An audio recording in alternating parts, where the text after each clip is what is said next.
This is the 2019 Maserati Levante GTS. And this is a Maserati of SUVs. This GTS model is new for 2019, and under the hood, it has the 3.8 liter V8 turbo engine built in the same factory where Ferrari builds their own engines. Hand built, good stuff. 550 horsepower, 538 pound-feet of torque, ZF 8-speed automatic.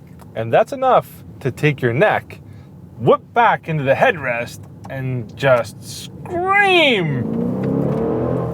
Woohoo! And it sounds really good. Yeah, this is awesome, man.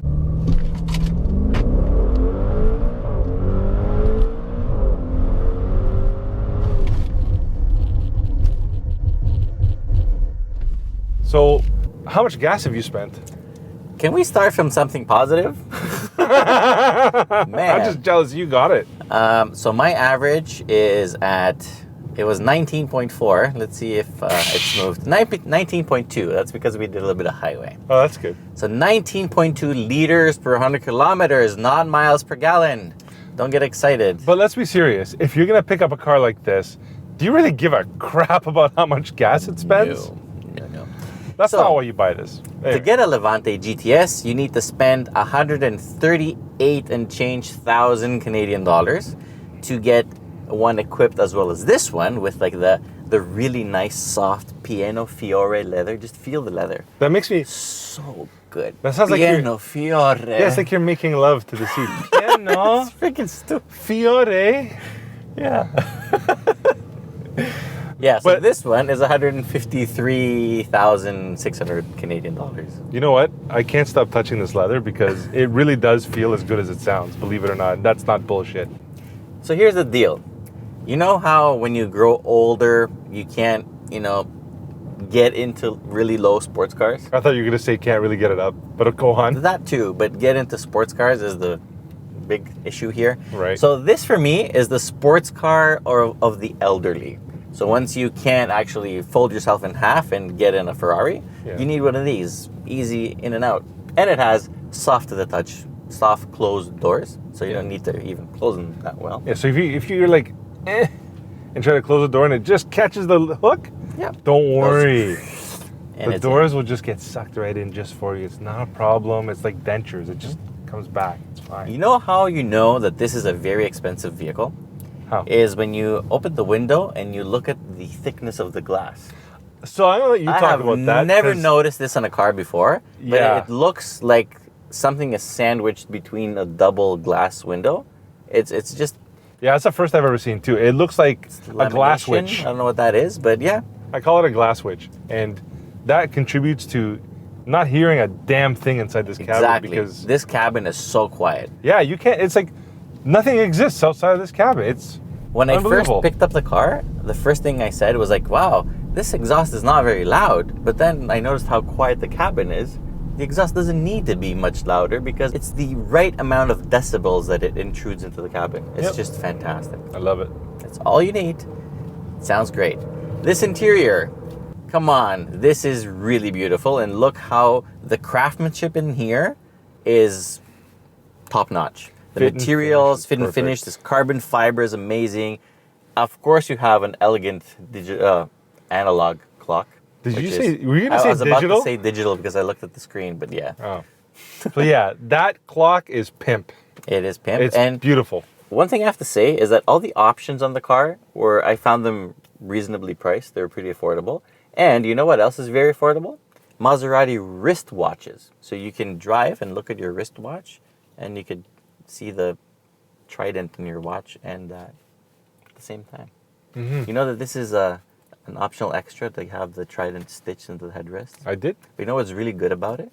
Every time you look in the back and the rearview mirror, you see the back headrest, you see the trident, and it reminds you, you did well in life. You have a Maserati.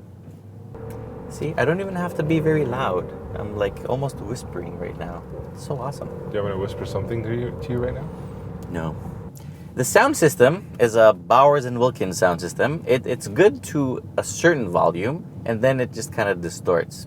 So I would save the money and stick with the original Harman Kardon one. I'm guessing it sounds as good. So I also like the infotainment, as you know, because this is FCA. It is pretty much the same FCA infotainment system. but it's quick, it responds, it works. It works perfect. It's very snappy. It does what you need to do. And Android Auto. And when you connect, I heard it's a thing to see how fast it is to connect to the infotainment. So Yeah. I tried it out when I had it, and it was pretty quick. I was You know what's pretty quick? What? This car. Now, of course, the speed is one thing, but yeah, obviously this is not like a real sports car, so you're not gonna take any crazy turns. Although it will turn, okay, but it's not like as sporty as, let's say, an Alfa Romeo Stelvio Quadrifoglio. It won't go to that extreme. And it doesn't sound as good as it. Well, I shouldn't say sound as good. It sounds much better. It sounds more refined than a It has the V8 Quadrifoglio. Well, yeah. But this car has 4-corner air suspension, and you can adjust the height. So here's a funny story. The first time I ever drove a Levante was actually only off-road. And I was really surprised with how good it was off-road. Really? Because you can jack it up. The all-wheel drive system is a really good and very fast to respond all-wheel drive system. Mm-hmm. It has hill descent control, man. Like things like, I don't know, Jeeps, like Compasses and whatever, they don't all have hill descent control. Yeah. If you This go one off-road, does. put the stuff that matters with an off-road Exactly. vehicle. Yeah. And I have to say, I did test the hill descent control in a really steep incline, and it worked beautifully. Not with this car, though. Not the specific one. It was a 2016 that I drove, and I was impressed with how good it was off-road. It shows kind of the Jeep heritage. On the road, this air suspension equipped vehicle is very comfortable, despite having these humongous 21-inch rims. 21? 21. And Wow. they're probably one of the most beautiful rim design I've ever seen.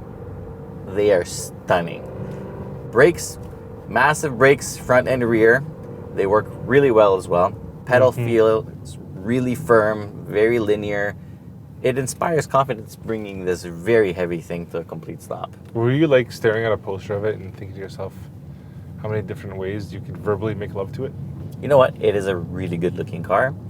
I have to say, I was really impressed with how much attention it attracts. Like, people might not necessarily know what it is, but they immediately understand that there's something special about this car. Yeah, because they've seen nothing like it. It's got the aggressive styling and aggressive looks. It's just, it looks that way. You know who else loved this car except me? Mickey Mouse? No, my kids. Oh, My kids absolutely loved the rear seat because you get heated seats, obviously. But you can also is that what they recline call? the seats. Is that what they call the butt warmers? Yeah, My kids love butt warmers in the back. they do. And even though the button is not very easy to find, they found it immediately. And like, oh, this car has seat warmers. Yeah, that's because that's the first thing they look for. Where's the butt warmer? However, rear space is not class leading. Like, for the size of the vehicle, the rear legroom especially could be better. Mm-hmm. But nah, it's a little bit tight. At least you get a very decent sized trunk, and it's shaped very well. It has a hook for your groceries so they don't fly around as you're driving and enjoying that V8. Can You know what I stop? noticed? That Can you this V8 just stop? pulls really happily all the way to the red line. Like, there's no dip in performance. It just freaking goes. Turbo lag, not much. Turbo threshold, really low. Like, from as low as like 1500 RPM, it has power. It just goes boom. It's explosive. I really like this drivetrain and this Great. ride comfort and this interior and the looks. The only thing I don't like about this car is really the fuel economy. But that's like a natural consequence of driving something like this. You know what I don't like about this car? That I'm driving it. That's exactly it. Ka-ching!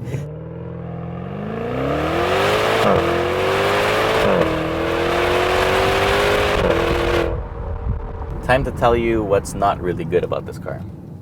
The driving assistant features are really intrusive and really difficult to get rid of. So on the highway, it takes a very lazy lane change for the actual lane departure control not to kick in. When you're using the adaptive cruise and the lane keep assist, it's just terrible. It's like bzz, bzz, bzz, bzz, bzz. it doesn't let you even go nearly close to the line. It's just so annoying. That's I just had to probably- switch everything off. That's probably due to the fact you're a shitty driver. Maybe. But I didn't find it like that. I thought it was fine. I thought it kicked in maybe a little early here and there, but I didn't No. think it was very intrusive. I found it completely intrusive, and I hated it, and I have switched everything off. Blind spot monitor works pretty well. Everything you else. need it in this car? Like, the thing is so open. You can see it all around you, but Visibility is it's great. nice. This car does make you feel pretty special. I like the ambiance of this executive thing, and the, what's it called again? Fierno, whatever. Piano Levante. Oh my god. Whatever, you know what? They're so good. When I was driving this thing, that 30 minutes you gave it to me, I felt 30.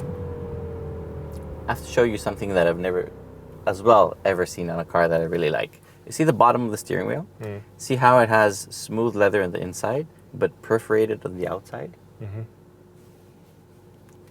It's so good. It's like, this steering wheel design is absolutely fantastic. If you keep touching it that way, I'm going to start feeling a bit uncomfortable. Paddle shifters. They're carbon fiber, and they are column mounted. Which is great, because you always know where they are. But they look nice, they feel nice, up until you actually use them. Listen to this. Yeah, they sound cheap. They sound like there's a loose spring inside. Or that means they're just a bit more durable if you race them, but they sound cheap. I don't know. Yeah, everything is great except the actual feel when you click them. But all the other buttons feel really well. I mean, Switch gear, yes. it feels quality. Really good. And new for 2019 is also the shift lever. They've changed it, so they've kind of done it with a P on the top and made it a bit more beautiful. Also, the infotainment control, it kind of, we're used to like all the different stuff in every car. So this rounded ring on the bottom kind of made me feel like the BMW iDrive. So I tried moving it up and down or whatever. It doesn't move. And the That's top the volume ring is control, actually the isn't it? volume control, which is, not very straightforward. But once you figure that one out. But can I tell you something, though? The minute I got into the car, it was really intuitive where it was, but got caught on quick. I'm like, oh, this must be volume, and this must be this. Oh, I have a question. Sure. Do you have an ass massager in this thing? No. There's No chair massaging seat. massaging features in this car. No. Massaging. But listen, this is built by Italians. Italians get massages somewhere else, not in the car. Listen. Okay. There's no reason to go that way. We're professionals, I think. Yeah. No massazo. But it has all the massage places built in as POIs on the. I'm sure you know where they all are. Let me show you another thing. These guys might be Italian, very performance and elegance oriented, but look at practicality. You see my phone? Yeah. Look where I can go. They have a nice dedicated spot where I can tuck it away, then connect it to CarPlay, and be done. Look. And then you have these really nice cup holders. Wait. Let me show you the best feature. Okay? Let me pull over so we don't crash. And look inside the glove box. You see? More cup holders. And it has on-off. You know what this on-off is? Cooling? Yes, it's climatized. Mm-hmm. So you can keep your Coke Wait, bottle. let's get back to this iPhone business, because I have a big beef on manufacturers on doing this, because some of Does you your guys phone don't fit? even think about people wearing a slightly big case on their phone. But look, watch. Will it go? This one will go too. You pass. Phone test. Start, stop. They try to save fuel economy. I mean, there's also a mode called ICE, which stands for Increased Control and Efficiency. I don't know why control, but sport mode would be increased control. You mean you can make it better than what it already is? I don't know. But it does have sport mode. It has off-road mode, and you can, on demand, firm up the dampers. So you can do sport suspension, even in ICE mode, which is pretty cool. So you can mix and match everything very nicely. And you can adjust the ride height. So if you go underground and you go pretty slow, you can lower it so you don't scuff the roof. Or if you go off-road, you can make it go up. Want to go off-roading? No. Not with you. Let's see if we can do a little hill climb. You want to try to climb that hill over there? Are you really going to try to climb that hill? Let's try. Seriously? Yeah, why not? Yeah, Mazzy? Sure. Dude. But it's the Maserati of SUVs, is it not?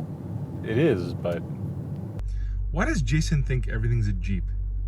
How deep are the ruts? How deep are the ruts? Are the ruts? How deep are the ruts? I really All right. need to know, 'cause I'm gonna make this almighty probably stuck. And let's see how far we can go before this is stuck as fuck.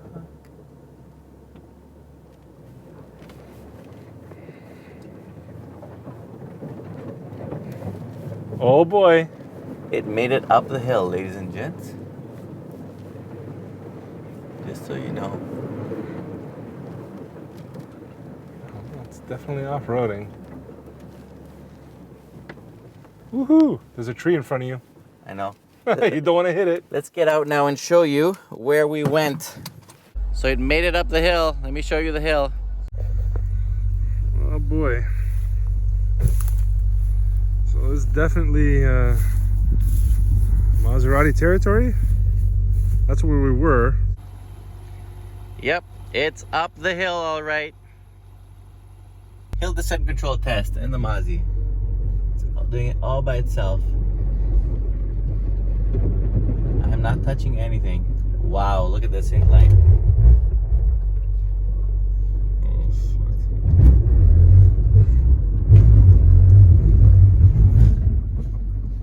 It's working really well. Look at this. Your foot's off the brake.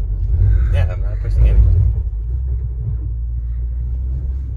Holy shit, I can't believe we just did that. Wow.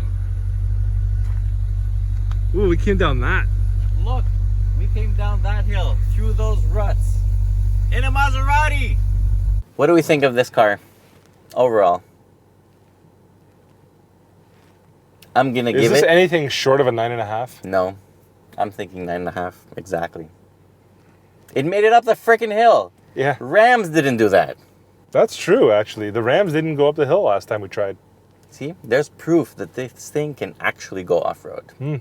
It's So? no bullshit. It's an SUV. Yeah. Actually, say it with me. It's the a Maserati of SUVs. Maserati Of SUVs. That was just dumb.